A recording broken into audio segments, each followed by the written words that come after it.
দশম, একাদশ এবং দ্বাদশ সংসদ নির্বাচনের সিইসি সহ অজ্ঞাত পরিচয়ের ১৯ জনের বিরুদ্ধে মামলা দায়ের করেছে বিএনপি।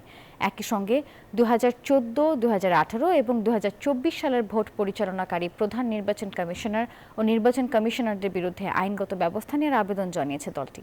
রবিবার বিএনপি মহাসচিব মির্জা ফখরুল ইসলাম আলমগীর স্বাক্ষরিত এই সংক্রান্ত আবেদন প্রধান নির্বাচন কমিশনার এএমএম নাসির উদ্দিনের কাছে জমা দেওয়া হয়েছে। দলটির নির্বাহী কমিটির সদস্য সালাউদ্দিন খানের নেতৃত্বে একটি প্রতিনিধি দল আবেদন নিয়ে নির্বাচন কমিশনে আসেন।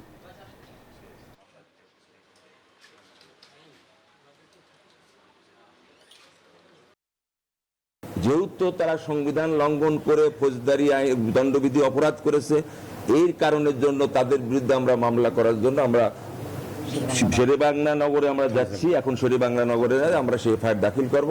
সেই এধারের মধ্যে ১৯ জনকে আপনার নাম ধরে উল্লেখ করেছি, অজ্ঞাত আরো আছে, যেটা তদন্তকারী কর্মকর্তা খুঁজে তাদেরকে বের করবে।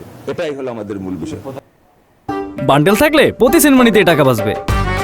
বিকাশ সেনমানি বান্ডেল কিনে জিতুন প্রতি লেনদেনে।